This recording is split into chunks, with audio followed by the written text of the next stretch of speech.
Olá, meus caros. Eu gostaria de conversar com vocês agora sobre um assunto que é a questão da incidência do PIS e da COFINS nas receitas não operacionais da sua empresa. Esse é um assunto, e não é o único, infelizmente, mas é um assunto que eu fico até constrangido de falar a respeito dele, e eu vou explicar, vocês vão entender por que eu fico constrangido de falar. Porque nós não temos uma resposta. E é um absurdo, né? Você perguntar para um profissional de uma determinada área como é que funciona determinada coisa, como, por exemplo, como é que funciona a incidência do PIS e do COFINS nas receitas não operacionais, e esse profissional dizer para vocês o que eu vou dizer agora. Nós não sabemos ao certo como é que funciona. Então parece, né, dá a impressão de que é falta de competência, ou falta de empenho, ou de dedicação, ou preguiça de ler a lei, né? Mas é um pouco mais do que isso, e é por isso que eu quero conversar com vocês a respeito dessa questão. Bom, a coisa funciona assim, para fazer um breve histórico. Em 1998 foi criada uma lei, que é a lei, deixa eu ver o número aqui para não falar besteira, a lei 9.718. Essa lei instituía o formato de cobrança do PIS e da COFINS. Nessa legislação existia lá uma especificação, também vou consultar aqui eu vou ler a íntegra aqui para vocês terem uma noção, né? Ela tinha o seguinte, ela tinha um artigo 3º que dizia que, ou melhor dizendo, ela tinha um artigo 2º que dizia que as contribuições para o PIS e PASEP e também para a COFINS, devida pelas pessoas jurídicas de direito privado, são calculadas com base no seu faturamento. Depois ela ia lá no artigo 3º e dizia o seguinte, olha, o faturamento a que se refere o artigo anterior, então o faturamento que é base de cálculo para PIS e COFINS, corresponde à receita bruta da pessoa jurídica. Não ajudou muito, né? Faturamento, receita bruta. Bom, para resolver isso, nesse mesmo artigo 3º da Lei 9.718, o legislador botou um parágrafo, que é o parágrafo 1º, vou ler para vocês. O parágrafo 1º diz assim, olha, entende-se por receita bruta, então agora que ele vai explicar o que é a receita bruta. Entende-se por receita bruta a totalidade das receitas auferidas pela pessoa jurídica, sendo irrelevante o tipo de atividade por ela exercida e a classificação contábil adotada para estas receitas. Então, o que acontece? Segundo a letra da Lei 9.718, qualquer receita que a sua empresa tiver é base de cálculo para PIS e COFINS, e é irrelevante o nome da receita e o tipo de atividade que a sua empresa exerce. Então, aí alguém vai dizer, bom, então tá aí, está resolvido o problema. Olha, já sei, a base de cálculo do PIS e do COFINS é a totalidade das minhas receitas, independente do nome ou da razão que eu tenha essa receita. Esse conceito funcionou muito bem até maio de 2009. Em maio de 2009 surgiu uma medida provisória, depois foi convertida em lei, que atualmente é a Lei 11.941. E olha que coisa, essa Lei 11.941, entre outras coisas, ela revogou esse parágrafo 1º que eu acabei de ler para vocês. Então, o que acontece? Lá na Lei 9.718 existia um parágrafo que explicava o que era receita bruta e que, portanto, ao explicar o que era receita bruta, me dizia como é que a gente devia calcular o PIS e o COFINS. Quando a Lei 11.941 revogou esse parágrafo, eu já não tenho mais na Lei 9.718 a explicação do que é receita bruta e, portanto, não tenho uma explicação legal para o que é a base de cálculo do PIS e do COFINS. Bom, para completar o raciocínio. Algum tempo mais tarde, vou pegar o número das leis aqui, que eu já não confio mais tanto na minha memória, foi publicada a Lei 10.833. Essa lei criava a cobrança não cumulativa da COFINS. E depois a lei, salvo engano, é a 10.637, que instituía a cobrança não cumulativa do PIS. Vocês devem se lembrar, a gente já falou disso.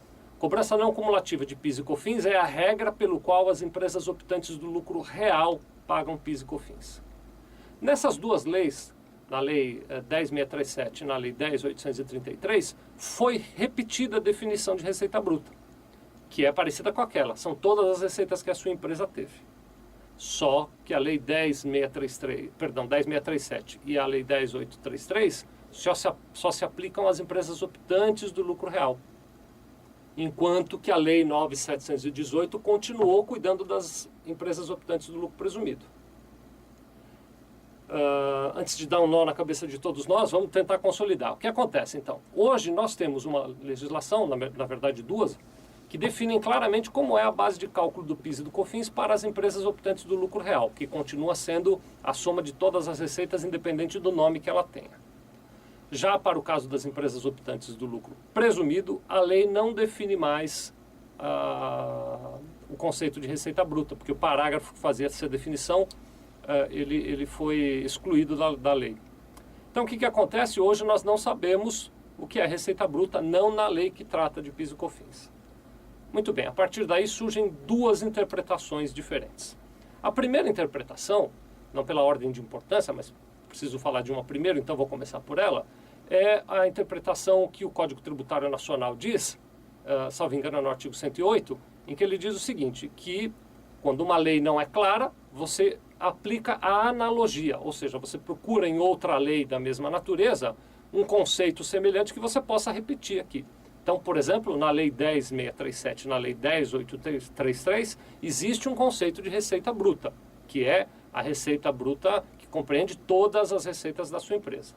Se nós aplicássemos essa analogia, íamos terminar na conclusão de que, então, para quem é optante do lucro presumido, vale o mesmo conceito e, portanto, você deve continuar pagando PIS e COFINS sobre a totalidade das suas receitas, independente do nome que se der.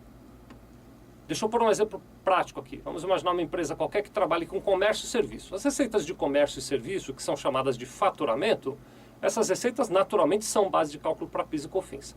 Mas existem em todas as empresas um grupo de receitas que eu vou chamar de não operacionais, que a empresa tem aquela receita, mas não é o objetivo principal dela. Vamos pegar um exemplo muito simples. Receita de aplicação financeira. Eu tenho lá um determinado dinheiro que eu apliquei na conta bancária da minha empresa que me rendeu um rendimento qualquer de aplicação financeira. Essa receita de aplicação financeira, para quem é optante do lucro presumido, é ou não é base de cálculo para PIS e COFINS? Se eu aplicar a analogia da Lei 10.637 e da Lei 833, sim, ela é. Só que nós temos um problema para aplicar essa analogia. O próprio Código Tributário Nacional, ele determina que a analogia não pode criar um imposto novo não previsto em lei. Então, a analogia só se aplica para esclarecer conceitos legais. Ela não se aplica para majorar impostos. Então, há quem defenda que a analogia, nesse caso, não serve. A segunda corrente de entendimento entende o seguinte, que como a Lei 9.718 não fala do conceito de receita bruta, e como a Lei 10.637 e 10.833 cria um conceito de receita bruta que majoraria o imposto, eu tenho que usar outra analogia, e aí eu vou buscar uma lei lá, se eu não estiver enganado, de 77, que dá o conceito como receita operacional. E aí você não precisaria pagar PIS e COFINS sobre as receitas financeiras.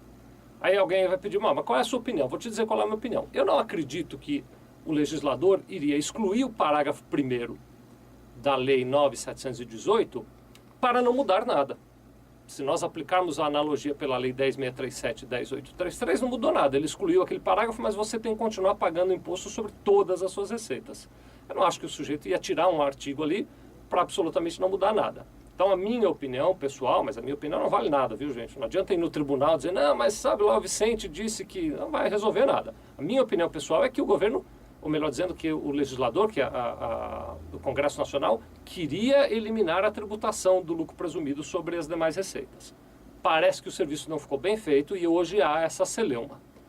O que eu quero recomendar para você? Se o assunto é mesmo do seu interesse, talvez fosse importante consultar um advogado e eventualmente até ingressar com uma ação que permitisse a você ter uma interpretação que não sujeitasse a sua empresa à tributação futura. Por excesso de zelo, nós aqui estamos recomendando aos clientes que ou paguem sobre a receita bruta total ou entrem com algum tipo de ação judicial para se proteger, para evitar que amanhã ou depois sejam objetos de autuação o valor do PIS e do COFINS incidentes sobre essas receitas não operacionais. Espero que tenha ficado claro, até eu estou com ponto de interrogação, mas se você tem dúvidas, liga para nós, eu vou assistir o vídeo depois, é capaz que eu mesmo ligue para cá. Obrigado.